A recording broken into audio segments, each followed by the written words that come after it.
गाते हैं। ऐसो बेहाल बेवाइन सो पग कंटक जाने लगे पुनि जोए। ऐसो बेहाल बेवाइन सो पग कंटक जाने लगे पुनि जोए। हाय महा दुख पायो सखा तुम, हाय महा दुख पाए सखा तुम, आए दिन खोए। सुदामा जी के पैरों से खून निकल रहा है, उन कांटों को भगवान निकाल रहे हैं और अपने आंखों से वो अश्रुधारा बह रही है और उन्हीं से भगवान सुदामा जी के पाद प्रक्षालन कर रहे हैं। वो पंचबेणी नाम के परात पर भगवान ने सुदामा जी के पैर धोए। फिर सुदामा जी के पैरों को पोंछ करके सुदामा जी को कहा कि आप आराम कीजिए और अपने आसन पर लिटाया उनको। रुक्मिणी जी पैर दबा रही हैं, एक पैर रुक्मिणी जी दबा रही हैं और एक पैर स्वयं दबाने लग गई। सत्यभामा पंखा कर रही है। सब भगवान सुदामा जी की सेवा में तत्पर हो गए। अब उनकी बातें चलने लग गई कि सुदामा जी क्या तुमने कोई विवाह किया है कि नहीं? सुदामा ने कहा हाँ कन्हैया विवाह किया है। और सुदामा जी के जो काख में पोटली थी वो उसे पोटली को छुपाने लगे सुदामा जी। क्यों? जब कोई गरीब मित्र अपने किसी सेठ मित्र के पास जाता है तो जो भी चीज वो ले जाता है वो अपनी शर्मिंदगी उसमें महसूस करता है। मित्र है वो उसे प्राप्त करता है, स्वीकार करता है, यह मेरा उपहास उड़ाता है। सुदामा जी सोच रहे तो द्वारिका का नाथ है और मैं क्या इसके लिए लाया हूं, 4 मुट्ठी चावल। लेकिन भगवान तो अंतर्यामी है, सब समझते हैं। भगवान ने कहा अच्छा मेरी भाभी का नाम क्या है? बोले सुशीला। तो मेरी भाभी ने मेरे लिए कुछ भेजा होगा। और जैसे ये कहा तो सुदामा जी और पोटली छुपाने लगे। बोले महाराज क्या छुपाते हो? नहीं नहीं कुछ नहीं है। सुदामा जी पोटली छिपाए और अच्छा चल बता कन्हैया तेरे साथ तेरी शादी हुई कि नहीं? बोले हाँ महाराज हो गई। बोले एक नहीं बहुत शादियां हुई हैं। और इतने में भगवान की नजर फिर पोटली में गई और झट से हाथ से छीन करके वो पोटली निकाली और सुदामा जी को थोड़ा शर्मिंदगी महसूस हुई। उन्होंने नजरें हटा ली और भगवान ने वो पोटली खोली और एक मुट्ठी चावल निकाल करके अपने मुख में रख दी। बोले जय श्री कृष्ण। उस एक मुट्ठी चावल में भगवान को ने सुदामा जी को बहुत कुछ दे दिया। दूसरी मुट्ठी चावल निकालने लगे, रुक्मिणी जी ने हाथ पकड़ दिया। प्रभु क्या स्वयं ही खाओगे? इस प्रसाद को हमको नहीं दोगे? और ज्यादा खाओगे चावल तो पेट दर्द हो जाएगा। तो जिनके ये पोटलियां हैं इनमें से चावल निकाल के यहां पर कुछ पत्थर के ऊपर चढ़ा दीजिए। तो भगवान ने वो चावल, फिर वो एक मुट्ठी चावल खाई नहीं और सुदामा को प्रत्यक्ष रूप से बहुत कुछ दे दिया। अब सुदामा बैठे तो कृष्ण ने कहा रुक्मिणी जी को जाओ सुदामा जी से आशीर्वाद ले लो।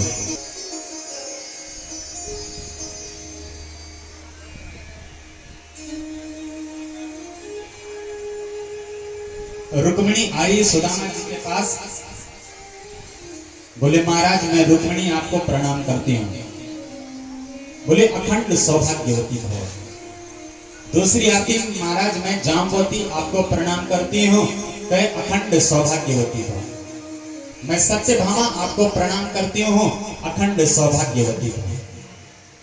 अब जो पत्नियां धीरे धीरे एक एक करके आने लगी तो सुदामा जी लगे रहे अखंड सौभाग्यवती भव, अखंड सौभाग्यवती। जब 10-15 हो गए तो सुदामा ने कहा महाराज कितनी हैं? बोले अभी तो 16,108 रानियां हैं टोटल। तो कन्हैया यदि ऐसा आशीर्वाद देता रहूंगा तो मेरा हाथ तो थक जाएगा। ऐसा करो सबकी तरफ से तुम आशीर्वाद ले लो, मैं तुम्हें ही आशीर्वाद दे दूंगा। फिर कृष्ण ने सुदामा जी से आशीर्वाद मांगा और सुदामा जी ने कृष्ण को ही आशीर्वाद दिया। बोलो जय श्री कृष्ण। अब आज सुदामा जी ने विश्राम किया तो प्रातः काल हुई और अब सुदामा ने कहा कि मुझे अब जाना चाहिए। तो कन्हैया ने कहा ठीक है मित्र, बहुत अच्छा लगा आप आए।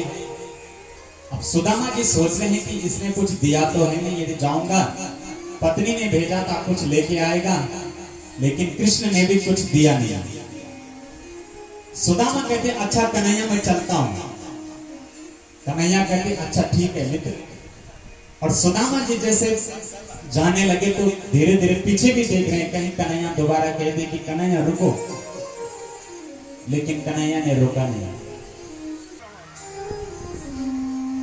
और रास्ते में भगवान का चिंतन करने लगे कि आज उस कन्हैया ने मेरा कितना सम्मान किया,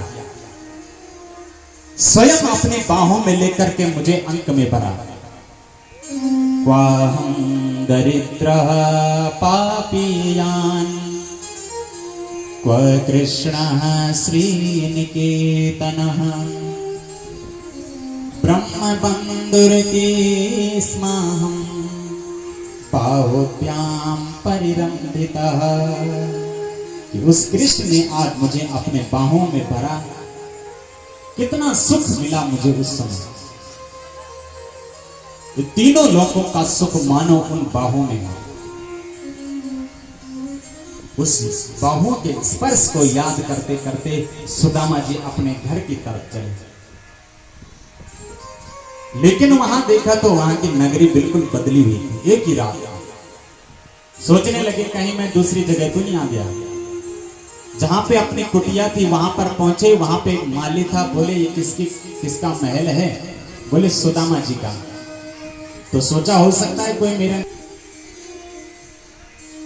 तब तक सुशीला 16 श्रृंगार करके आरती की थाल हाथ में लेकर के आई सुदामा जी के पास। सुदामा जी के चरण छूने लगी। सुदामा जी ने चरण पीछे खींच लिए। बोले देवी कौन हो तुम? सुशीला ने कहा महाराज स्वामी मैं हूं आपकी धर्म पत्नी सुशीला। लेकिन देवी ये सब कुछ? बोले जिसके घर में आप गए थे ये उसी की कृपा है। सुदामा जी सोचने लगे मैं सोच रहा था कि कृष्ण ने मुझे कुछ दिया नहीं। पत्नी पूछे क्या लेके आए हो, मैं क्या बताऊंगा। लेकिन कन्हैया ने, वो कन्हैया जब भी देता है दिखा करके नहीं देता है, वो अप्रत्यक्ष रूप में हमें सब कुछ दे देता है। सुदामा सोचने लगे कि ये हमारा नहीं हो सकता। कृष्ण प्रकट हुए, बोले सुदामा इसे स्वीकार करो। लेकिन कन्हैया इस वैभव में कहीं खो करके मैं तुम्हारा भजन न भूल जाऊं। मुझे एक वरदान दो कि इस वैभव के साथ भी मुझे तुम्हारी स्मृति बनी रहे, वो भजन मैं तुम्हारा करता रहूं। भगवान ने कहा सुदामा तुम्हें मेरी विस्मृति नहीं होगी। तो सुदामा जी आज उस कन्हैया का धन्यवाद करते हैं। तुमने जो कुछ दिया है सब अप्रत्यक्ष रूप से दिया है। हमें जो भी मिला है भगवान की कृपा से मिला है। जब हम किसी कार्य में सफल हो जाते हैं तो हम स्वयं को उसका श्रेय देते हैं कि हमने इतनी मेहनत की। लेकिन जब हम कार्य में असफल हो जाते हैं तो भगवान को दोष देते हैं, भगवान की ऐसी ही मर्जी थी। तो भगवान ने इतना दिया है तो लेकिन कभी हम उसका शुक्रिया नहीं करते। भगवान तेरा धन्यवाद है, तेरा शुक्रिया है जो तुमने इतना सुंदर तो पहले शरीर दिया है। अब सोचो कुछ लोग ऐसे हैं जिनके पास 2 पैर नहीं है। वो जब पैर वाले व्यक्ति को देखते हैं तो सोचते हैं कि काश मेरे पास ये 2 पैर होते। जिसके पास 2 पैर हैं वो देखता है साइकिल को, यदि मेरे पास साइकिल होती तो कितना अच्छा होता। तो साइकिल वाला, वो जहाज वाले भगवान ने जो सबसे अमूल्य शरीर दिया है, इससे ज्यादा बेहतर क्या हो सकता है। तो हम भगवान का शुक्रिया अदा करें। तो आइए मिलकर हम प्रार्थना करें भगवान से कि प्रभु तुमने जो भी कुछ दिया है इतनी हमारी औकात नहीं थी, तुमने जो कुछ दिया